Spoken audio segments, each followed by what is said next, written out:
الحمد لله رب العالمين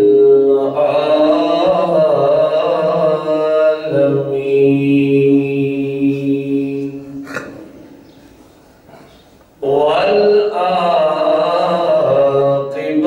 للمتقين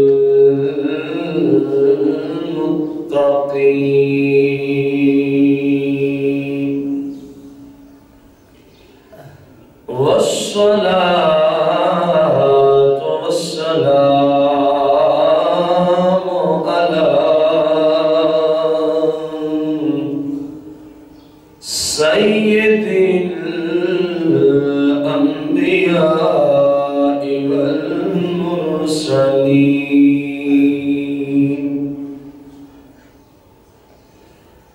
وعلى آله وأصحابه وأزواجه وعلماء أهل السنة أجمعين.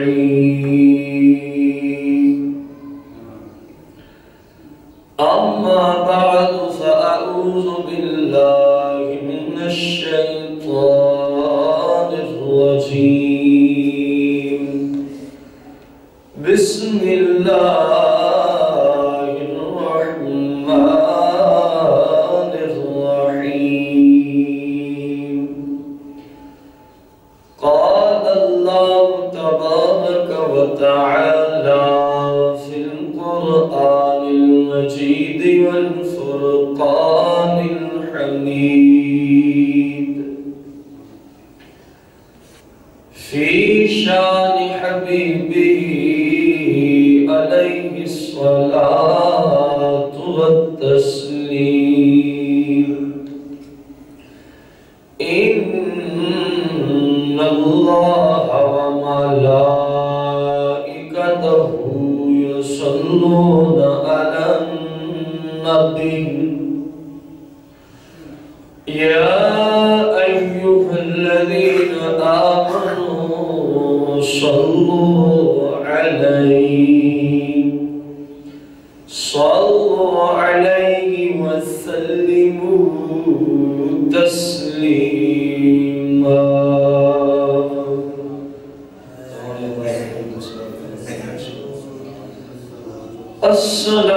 الصلاة والسلام عليك يا سيدي يا رسول الله.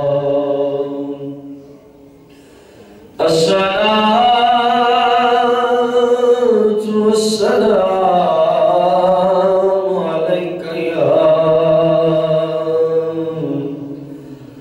يا سيدي يا أول ويا آخر ويا ظاهر ويا باطن. الصلاة والسلام عليك يا سيدي يا نور من نور الله. الصلاة والسلام عليك يا سيدي يا مختار للعالمين. الصلاة والسلام عليك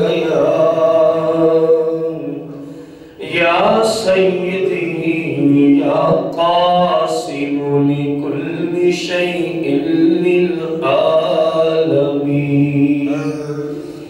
الصلاة والسلام عليك يا سيدي يا عالم ما كان وما شکور مولایا صلی وسلم دائما ابدا علی حبیبک خیر الخلق کلہم.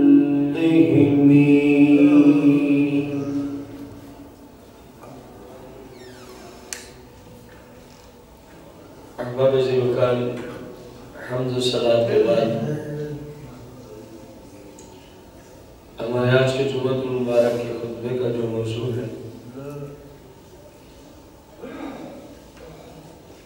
والدین کی وفات کے بعد والدین کے حقوق، قسط نمبر 3.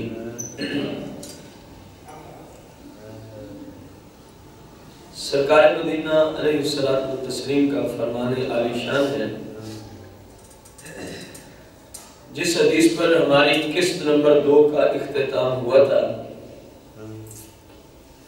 آپ صلی اللہ علیہ وسلم نے فرمایا قال النبی علیہ الصلوۃ والتسلیم اذا ترك العبد الدعاء للوالدین فإنه ينقطع عنه الرزق او كما قال علیہ الصلوۃ والتسلیم. فرمایا جب کوئی شخص اپنے والدین کے لیے دعا کرنا چھوڑ دیتا ہے، اللہ پاک اس بندے کے رزق میں تنگی کو بھیج دیتا ہے. اس حدیث مبارکہ پر ہماری قسط نمبر 2 کا اختتام ہوا تھا. والدین کے ان حقوق کی تفصیل میں جو ان کے مرنے کے بعد ان کی اولاد کے ذمہ ہوتے ہیں. اور آج ہماری اس موضوع کی تیسری قسط ہے. سرکار علیہ السلام نے فرمایا اذا تصدق احدکم بصدقۃ تطوعا، فرمایا جب بھی تم میں سے کوئی شخص صدقہ کرنا چاہے، بصدقۃ تطوعا، نفلی صدقہ، فلیجعلها عن ابویہ، فرمایا تو اس بندے کو چاہیے اس صدقے کو اپنے والدین کی طرف سے کرے، اس صدقے کو اپنے والدین کی طرف سے. فَلْيَجْعَلْهَا عَنْ أَبَوَيْهِ، فرمایا اس کو چاہیے کہ اس صدقے کے اندر نیت کرے یا اللہ یہ میں اپنے والدین کی طرف سے صدقہ کر رہا ہوں، اپنے والدین کی طرف سے. مثال کے طور پر آپ مسجد شریف میں وقتاً فوقتاً پیسے ڈالتے رہتے ہیں کہ نفلی صدقہ ہے، پھر جمعہ المبارک کو بالخصوص آپ لوگ مسجد شریف کی ہیلپ کرتے ہیں. تو ایک شخص کے والدین دنیا سے چلے گئے، اب وہ کیا کریں؟ یا والدین میں سے کوئی ایک، یا والدین میں سے کوئی ایک، یا زندہ بھی ہوں تو کوئی حرج نہیں، زندہ بھی ہوں تو اس بات میں کوئی مذاکرہ نہیں. مسجد میں اس نے اپنی ایک روٹین رکھی ہے کہ میں نے ہر جمعے کو 50 روپے ڈالنے، تو جب وہ ڈالنے لگے یا جب گھر سے چلے تو اللہ کی جناب میں اتنا ہی عرض کر دے مولا یہ جو میں 50 روپے آج تیرے گھر میں دے رہا ہوں یہ اپنے والدین کی طرف سے. یہی سرکار نے فرمایا جب بھی تم میں سے اذا تصدق احدکم بصدقۃ تطوعا، جب بھی تم میں سے کوئی شخص نفلی صدقہ کرنا چاہے، نفلی صدقہ کرنا چاہے، فرمایا فَلْيَجْعَلْهَا عَنْ أَبَوَيْهِ، تو اس کو چاہیے اپنے والدین کی نیت سے کرے، اپنے والدین کی نیت سے کرے. فائدہ کیا ہوگا؟ فرمایا فَيَكُونُ لَهُمَا أَجْرُهَا، تو جتنا صدقہ یہ کر رہا ہے والدین کی نیت کرتے ہوئے، فَيَكُونُ لَهُمَا أَجْرُهَا، اس صدقے کا اللہ نے اس بندے کو جتنا بھی اجر دینا ہے وہ سب کا سب فَيَكُونُ لَهُمَا، اللہ نے اس کے والدین کو عطا کر دیا ہے. اللہ پاک نے اس بندے کے والدین کو وہ اجر دے دیا ہے. بڑی مزے کی بات جو ایمان افروزہ وہ یہ ہے، فرمایا وَلَا يُنْقَصْ مِنْ أَجْرِهِ شَيْئًا، اس صدقہ کرنے والے کے ثواب میں ذرا برابر کمی بھی نہیں آنے دیتا. اس کو تو ملنا تھا جو وہ بھی دے دیا. یہ والدین کی نیت نہ کرتا، بالفرض 50 روپے مسجد میں دینے کے اس کو ملتے تھے 5 کھرب نیکیاں. ہم نے فرض کیا، ہم جانتے نہیں، اس کو اللہ ہی جانتا ہے، ہم نہیں جانتے کتنی ملیں گی، ہم فرض کرتے مثال لے رہے ہیں۔ یہ والدین کی نیت نہ بھی کرے تو تب بھی اس کو اتنی نیکیاں، تو اگر سرکار نے فرمایا تو والدین کی نیت شامل کر لے، تجھے تو اتنی ملنی ہی ملنی ہے، نیت کرے تب بھی، نیت نہ کرے، جب تو نیت کر لے گا اتنی نیکیاں رب تیری ماں کو دے گا اور اتنی ہی رب تیرے والد کو عطا فرما دے گا۔ اب دیکھیں یہی اصحال ثواب، یہی کیا ہے؟ اصحال ثواب۔ ہم نے اصحال ثواب کی پہلی، دوسری، تیسری قسم میں آپ بھائیوں کا کیا تھا وقتاً فوقتاً موضوعات کے اعتبار سے کہ ہمارے نزدیک اصحال ثواب میں کھانے کو کھانا کوئی ضروری نہیں، کوئی دن فکس نہیں ہے، کوئی وقت مقرر نہیں ہے، جب چاہیں جس وقت چاہیں، بس دو شرطیں ہیں، کرنے والا بھی مسلمان ہو، جس کے لیے کرنا وہ بھی مسلمان ہو، اس کو صدقے کا ثواب، اصحال ثواب پہنچ جاتا ہے، اصحال ثواب۔ اب دیکھیں سرکار علیہ السلام کا اپنا فرمان، جب بھی اذا تصدق احدکم، جملے دیکھیں، جب کبھی بھی کوئی تم میں سے صدقہ کرنا چاہے، صدقہ تطوع، نفلی صدقہ، فَلْيَجْعَلْهَا أَبَوَيْهِ، تو اس کو چاہیے کہ اس کو فَلْيَجْعَلْهَا عَنْ أَبَوَيْهِ، اپنے والدین کی نیت سے دے، اپنے والدین کی نیت سے۔ اب دیکھیں ہم نے تو وہ کام کرنا ہی کرنا ہے، اگر اتنا کرنا ہے یا اللہ اپنے والدین کی نیت سے، تو اب ایک کیا ہوگا؟ والدین کے لیے دعا ہو گئی، اللہ کی رحمت میسر، اللہ اس بندے سے راضی کہ جو اپنے والدین کے لیے دعا کرنا ہے، کیونکہ پیچھے آپ اس عنوان میں کئی حدیثیں سن آئے ہیں۔ سرکار مدینہ علیہ السلام کی شریعت کو اگر ہم دیکھ لیں، کام وہی ہے اور نیکیاں کتنی بڑھتی جا رہی ہیں، آگے مزید حدیث آ رہی ہے اسی عنوان پر۔ سرکار مدینہ علیہ السلام نے اس وقت یہ ارشاد فرمایا جب ایک صحابی رضی اللہ عنہ آپ کی بارگاہ قدسیہ میں آئے، آپ صلی اللہ علیہ وسلم کی بارگاہ قدسیہ میں پہنچے، عرض کی یا رسول اللہ، میرے والدین جب تک زندہ تھے میں ان کے ساتھ حسن سلوک کیا کرتا تھا، میں ان کے ساتھ حسن سلوک، اپنی والدہ صاحبہ کے ساتھ بھی، اپنے والد صاحب کے ساتھ بھی، یا رسول اللہ ہوا ان کے میرے والدہ اور والد دونوں دنیا سے انتقال کر گئے، دنیا سے کیا کر گئے؟ انتقال کر گئے، کیا ان کے مرنے کے بعد بھی، کیونکہ میں عادی تھا ان کی زندگی میں حسن سلوک کا، ہماری شریعت میں کوئی راستہ ہے کہ والدین مر جائے تب بھی بندہ ان کے ساتھ حسن سلوک کرتا ہے، تب بھی بندہ ان کے ساتھ حسن سلوک؟ سرکار نے فرمایا کیوں نہیں، ہماری شریعت میں ہے، کیا ہے؟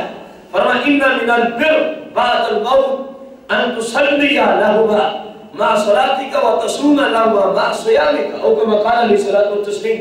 فرمایا کیوں نہیں، اصول اللہ نے عطا فرما دیا، فرمایا اِنَّ مِنَ الْبِرِّ، بے شک یہ نیک بندے کی علامتوں میں سے ایک علامت ہے، بے شک یہ بھی ایک نیکی ہے، بے شک یہ بھی ایک تقوی و طہارت کی علامت ہے، کیا؟ فرمایا بعد الموت، اپنے والدین کے مر جانے کے بعد، اپنے والدین کے مر جانے کے بعد ان تصلی لہما مع صلاتک، فرمایا جب تو اپنی نماز پڑھے تو والدین کے لیے بھی پڑھ ڈالا کر، جب تو اپنی نماز پڑھے تو والدین کے لیے بھی پڑھ ڈالا کر، یہی تیرا حسن سلوک ہے۔ اور فرمایا وَتَصُومَ لَهُمَا مَعَ صِيَامِكَ، اور جب تو اپنا روزہ رکھے تو والدین کا بھی ساتھ رکھ لیا کر، تو والدین کا بھی روزہ۔ اب غور کریں، صحابی رسول عرض کر رہے ہیں مرنے کے بعد والدین سے بھی حسن سلوک ہو سکتا ہے، سرکار نے ایک اصول دیا، فرمایا جب تو نماز پڑھے تو ان کے لیے پڑھ ڈالی کر، جب تو روزہ رکھے تو والدین کے لیے بھی۔ مطلب کیا ہے؟ جب بھی کوئی نیکی کا کام کرے تو اپنے والدین کے لیے بھی ساتھ کیا کر، اپنے والدین کے لیے بھی۔ اب وہ کیسے ہوگا؟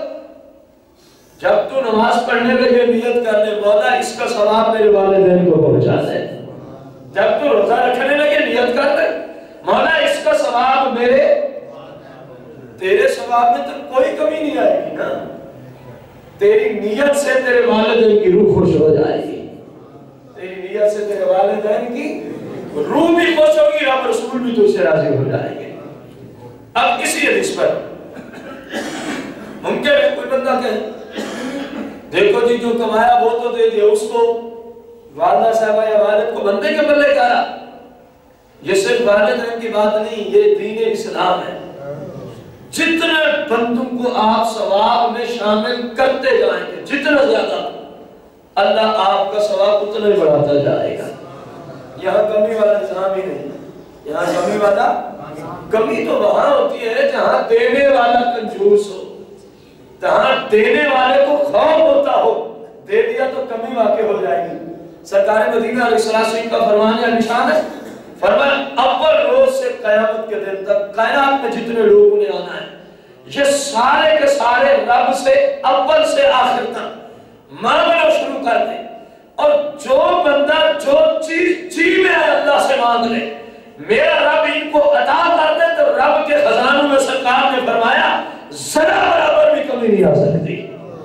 دینے والا تو اتنی بڑی وسعت والا ہے تو اس کے خزانوں میں کمی آتی بلکہ بڑھتا ہی رہتا ہے. جب کسی کے لیے ہم سوچتے ہیں وہ ہمارے لیے بھلائی بھلائی عطا فرما دیتا ہے.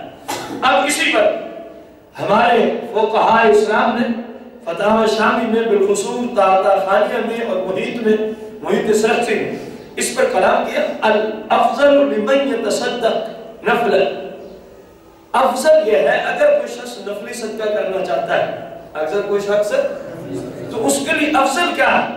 ان ينوي لجميع المؤمنين والمؤمنات، ان ينوي لجميع المؤمنين والمؤمنات، کہ وہ نفلی صدقے میں تمام مسلمانوں کی نیت کرے. جتنے مسلمان مرد ہیں اور جتنے مسلمان عورتیں ہیں، لجميع المؤمنين جتنے مسلمان مرد ہیں، والمؤمنات جتنی مسلمان عورتیں ہیں. ہوگا کیا؟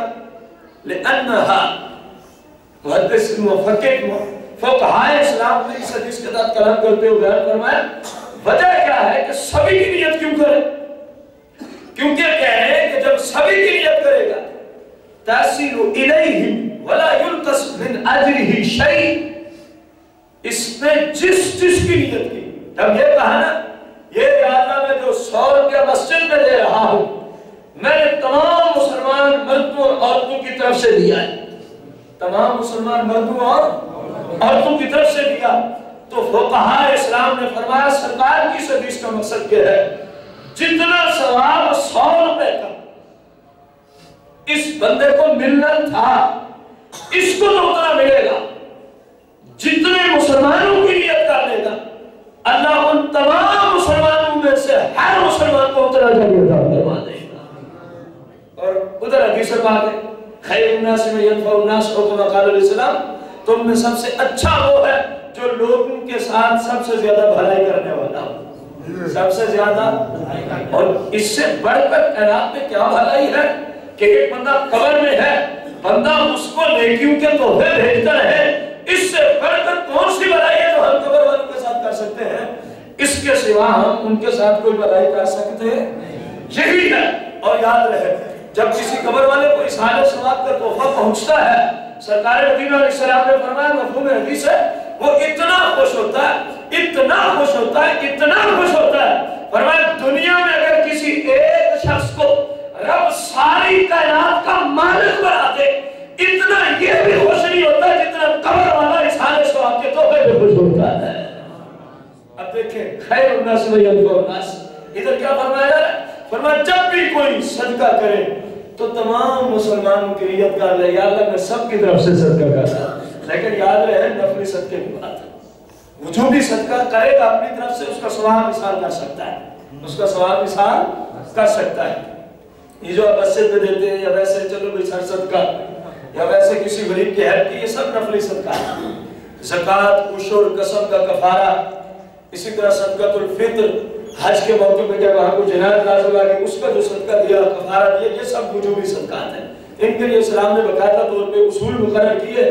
اور جو نفلی صدقہ ہے اس کے لیے کوئی شرط نہیں ہے، دینے والا بھی مسلمان ہو، جس کو دیا ہے وہ بھی بس ہو جاتا ہے. بھلے مسجد بھی دے. یہ جو آپ حج میں کو دیتے ہیں یہ بھی آپ کی طرف سے صدقہ. حلال کا ایک لقمہ کما کے اپنی بیوی کے منہ میں کھانا ڈالتا ہے، سرکار نے فرمایا یہ بھی صدقہ کرنے کا اللہ ثواب دیتا ہے. یہ نفلی صدقہ ہوتا ہے. کون سا صدقہ ہوتا ہے؟ نفلی صدقہ. سرکار مدینہ علیہ السلام کی شریعت میں کیا سیکھا؟ ابھی اس جزیے میں اس حدیث کے تحت کہ جب بھی ہم نے نفلی صدقہ کرنا ہے تو کتنے مسلمانوں کی نیت کرنی ہے؟ لجمیع المؤمنین والمؤمنات، جتنے مسلم بھی ہیں یا اللہ میں نے سب کی طرف سے کیا ہے، اپنا ثواب بڑھتا جائے گا، اپنا ثواب، ان سب کو بھی ثواب اللہ اس کے برابر عطا کر دے گا۔ اب یہ حدیث میں کس چیز پہ دلالت کر رہی ہے؟ اس حال ثواب سے صدقے کا ثواب بھی دوسروں کو دے رہا ہو کیا کر رہے نہیں سمجھ آئی؟ سرکار کو ماننا ہے، سرکار کی حدیث میں نے پیش کی ہے اور میرے من کی یہ سارے ثواب ہے۔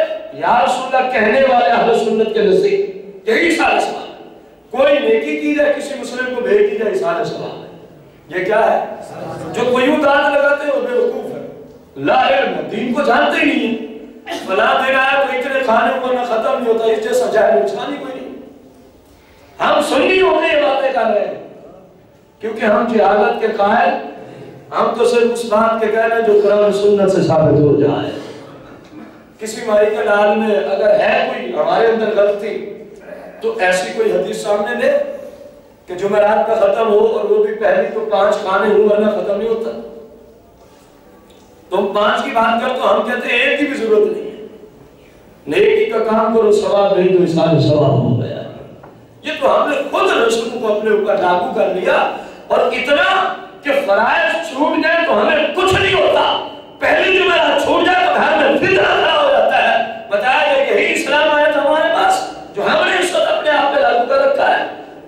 پہلی جمعرات خالی ہی جانے دیتے، سمجھتے ہیں یہ بہت بڑا غلط کام ہے، روزانہ کی 5 نمازیں قضا ہو گئے تو ان کو کچھ بھی نہیں ہوتا، حالانکہ مرنے والے کے لیے کبھی بھی اشارہ ثواب نہ کرے بندہ گناہ گار نہیں ہوتا، قائل ہو کبھی بھی نہ کرے تو گناہ گار، یہ بات ہے برکات سے معلوم ہو جائے گا، رحمتوں سے معلوم، گناہ گار نہیں کہہ سکتے۔ اور جو 1 نماز چھوڑ دے وہ گناہ گار ہے کہ نہیں؟ سرکار نے فرمایا جہنم کا مستحق ہے جو جان بوجھ کے 1 نماز چھوڑ دے، اللہ اس کا نام جہنم کے دروازے پہ بٹھا دیتا ہے۔ یہ ہے ہمارے اندر اسلام اور یہ ہے اس کے رسول۔ کوئی کھانیوں کو چھوڑنا نہیں، پہلی جمعرات میں اتنے کھانے ہوں ان کو چھوڑنا نہیں، 40ویں پہ یہ ڈش ہو اس کو چھوڑنا نہیں، اور جو اللہ نے فرض کیا اس کی طرف آنا نہیں، اس کی طرف آنا نہیں۔ میں غلط تو نہیں کہہ رہا؟ بولے تو صحیح ہے، سچی بات کہہ رہا ہوں اسی لیے چپ کر گئے۔ بھائیو آپ کا مسلک یہی ہے، اہل سنت کا مسلک یہی ہے۔ اہل سنت مانا ہی دیکھو نہیں، اہل سنت کہ یہ صرف سرکار کے کیے ہوئے کام کی پیروی کرتے ہیں، آپ کے کیے ہوئے کام پہ ہی کام کرتے ہیں۔ تو میں کہہ رہا ہوں کہاں سرکار نے فرمایا کہ پہلی جمعرات کو تو اتنے کھانے پکاؤ ورنہ ختم نہیں ہوتا؟ سرکار علیہ السلام کی شریعت میں تو کھانا پکانا ہی کوئی ضروری نہیں ہے انسان ثواب میں۔ ہاں حلال کی کمائی ہے، بھلے لاکھ روپے کا پکائیں، اسلام روکتا نہیں، اسلام، لیکن پابندیاں عائد نہ کریں، پابندیاں عائد، اسلام نے پابندی نہیں رکھی، ہم کو تو پابندیاں لگا دینا۔ یہ تو ایسا ہی ہے جیسے ایک بندہ کہے ظہر کی نماز اگر کسی نے پڑھنی ہے تو 1 بجے سے 2 بجے کے درمیان پڑھ لے، بعد میں نہیں پڑھ سکتا، پہلے بھی نہیں پڑھ سکتا۔ یہ کون ہوتا ہے پابندی عائد کرنے والے؟ اس کی کوئی مانے گا؟ کیونکہ یہ اسلام کے خلاف کہہ رہا ہے۔ اسلام میں تو جب ظہر کا وقت شروع ہو جائے، جب تک عصر کا وقت شروع نہ ہو ظہر کی نماز ادا نہیں ہوتا ہے، اسلام نے یہ بتایا۔ تو اسی طرح قرآن کے معاملے میں اسلام نے ہمیں کوئی پابند کیا؟ ہاں حلال کمائی ہے تو کریں، اسلام منع نہیں کرتا۔ آپ کو پیچھے اس پر باقاعدہ احادیث سے ہم ثبوت پیش کر رہے ہیں، اور اگر نہیں ہے تو قرض لینے کی ضرورت ہی نہیں، اور وہ بھی معاملہ ثبوت پہ قرض اٹھا کے کوئی خالی اندر 40واں کرنا، لعنت رب کی نہ اترے تو اور کیا ہے، اللہ کا غضب ایسے لوگوں پہ نہ آئے تو اور اس سارے ثواب کے کھانے کے لیے سودی قرض لیا جا رہا ہے، ہر لقمے پہ رب کی لعنت ہے۔ جس کھانے کے لیے سود کا پیسہ ادھار لیا جائے، جس کھانے کے لیے سود کا پیسہ ادھار لیا جائے، آپ دیکھیں کم و بیش ہمیں یہ آج 6واں جمعہ مبارک ہے، آج 6واں جمعہ مبارک ہے، ہم اس حال ثواب میں کلام کرتے آ رہے ہیں۔ کسی ایک حدیث میں آیا کہ فلاں فلاں کھانے ہونے چاہیے؟ جہاں بھی آیا یہی آیا جو ہم نے آج کیا تھا کہ کوئی مسلم کوئی نیکی کر لے، کسی مسلم کو بھیج دے اس حال ثواب ہو جاتا ہے۔ 6واں جمعہ مطلب کیا ہے؟ کم و بیش 5.5 گھنٹے کا بیان آج کمپلیٹ ہو جائے گا.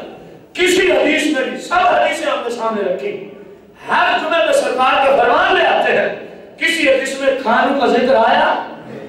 جہاں بھی آیا نیکی کرو اور بھیج دو. نیکی کرو اور ہاں اسلام روکتا نہیں. حلال کمائی تو کرے, کوئی داد نہ لگائے, پابندیاں نہ لگائے. سرکار مدینہ علیہ السلام کا فرمان ہے نشان من حج عن والدین. سرکار نے فرمایا جس شخص نے اپنے والدین کے مرنے کے بعد ان کی طرف سے حج کیا, ان کی طرف سے کیا کیا؟ اب عام ہے کہ حج ان پہ لازم تھا, وہ انتقال کر گئے حالانکہ حج انہوں نے ادا کیا. ہمارے آج کل یہی ہوتا ہے, بندوں پہ حج فرض ہوتا ہے. وہ بیٹھے ابھی تو 3 بیٹیوں کی شادی کرنی ہے, ابھی تو ہم نے کوٹھی بنانی ہے, ابھی تو جناب والا ہم نے 4 بیٹوں کی شادی کرنی ہے, ابھی یہ چھوٹی گاڑی ہے ہم نے بڑی کی طرف منتقل ہونا ہے. لوگ اس طرح بیٹھے. حالانکہ اسلام یہ ہے جب حکومت پاکستان, ہم اپنے ملک کی بات کریں, درخواستیں حج کی وصول کرنا شروع کرے اور جس بندے کے پاس اتنے پیسے اس وقت ہوں کہ وہ اپنے ملک سے حج بیت اللہ کر کے واپس آ سکتا ہے, اس پہ حج فرض ہو گیا. اس پہ حج کیا ہو گیا؟ اب بھلے 20 بیٹیاں رہتی ہوں, بھلے 10 رہتی ہیں, اسلام ان کو نہیں دیکھتا. نہ اسلام دیکھتا ہے کہ ابھی چھوٹا مکان ہے کوٹھی بنانی, نہ اسلام دیکھتا ہے ابھی تو گاڑی جو ہے وہ 7-8 لاکھ والی, حضرت نے تو 27 لاکھ والی لینی تھی. اسلام اپنے تقاضے پورے کرواتا ہے. اب حج کر لیا جان چھوٹ گئی, اگر نہ کیا مر گیا تو سرکار مدینہ علیہ السلام نے فرمایا جب مرے گا یہ یہودی ہو کے مرے گا یا نصرانی ہو کے مرے گا. اب بنائے کوٹھیاں بھی, کاریں بھی, اب بڑی بڑی گاڑیاں بھی, پیلس بھی بڑھائے. اب بیٹیوں کی شادیوں پہ اپنے نام دکھلانے کے لیے حد سے زیادہ جہیز وہ لے آئے. اب جب مرے گا مال لوگ کھا جائیں گے. فرمایا اس نے کیونکہ حج موقع پہ نہیں کیا تھا, یا یہودی ہو کے مرے گا یا عیسائی ہو کے مرے گا. کوئی فائدہ ہے ایسی دولت کو جمع کرنے کہ بندے کی آخرت ہی ہمیشہ کے لیے برباد ہو جائے. ہمیشہ یاد رکھو جیسے ہی حج کسی پہ فرض ہو جائے سارے کام چھوڑ دو, اللہ کا حکم مانتے ہوئے حج کو چلے جاؤ. اس رب نے اگر اولاد دیے تو ان کے اسباب بھی پیدا کروا دے گا. اس رب نے اولاد دیے تو ان کے اسباب بھی, میں بھی اپنی اولاد کے لیے کچھ کر سکتا, میرے رب میرے لیے بھی کر رہا ہے, میری اولاد کے لیے بھی کرے گا. میں ہوتا کون اولاد کو ایک ٹائم کا کھانا دینے والا, میں تو خود مجبور محض ہوں. میں خود اپنے آپ کو ایک ٹائم کا کھانا نہیں دے سکتا, میں اپنے رب کا محتاج ہوں. تو میں اولاد کا ٹھیکہ کیا اٹھا سکتا ہوں؟ جب مجھے میرا رب دیتا ہے تو میری اولاد کو بھی اپنے فضل سے میرا رب ہی عطا فرمائے گا. یہ سب کہانیاں ہیں, قصے ہیں, یہ سب اسلام کے خلاف گفتگو ہے. ابھی یہ کرنا ہے, ابھی وہ کرنا ہے, اور کوئی تو معاذ اللہ اتنی جرات کرتا ہے, کہتا ہے میں تو ابھی جوان ہوں. تو کیا اسلام نے حج ان میں فرض کیا جو چلنے سے بھی قاصر ہوں, جو چلے بھی جائیں تو حج کے رکن ہی پورے نہ کر سکے, کیا ان میں اسلام نے حج فرض کیا؟ تو جو کہہ رہا میں تو ابھی جوان ہوں, میں نے تو ابھی بہت کچھ کرنا ہے, تجھے شرم و حیا نہیں آتی؟ اللہ کی بات میں یہ جملے ہوتا ہے میں نے بھی بہت کچھ کرنا ہے. ارے بے حس بے لگام, تو سوچ تو صحیح, تم نے کوئی لکھوایا ہوا کہ تیری عمر اتنی ہے؟ رب کی ذات میں جرات ہے کہ نہیں؟ کہتے ابھی تو میں جوان ہوں, میں نے بہت کچھ کرنا ہے.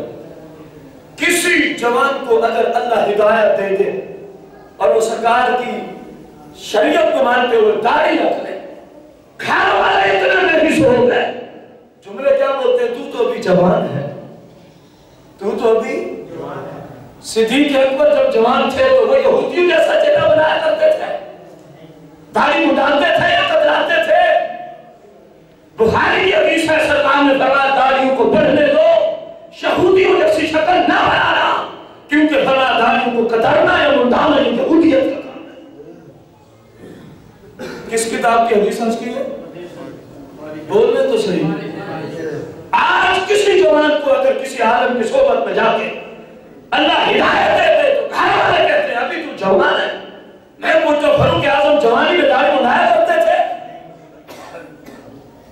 ابھی تو جوان ہے. کتنی جرات کرتے ہیں لوگ اللہ کی ذات پر, خوف اٹھ گیا لوگوں میں. تو کیا جب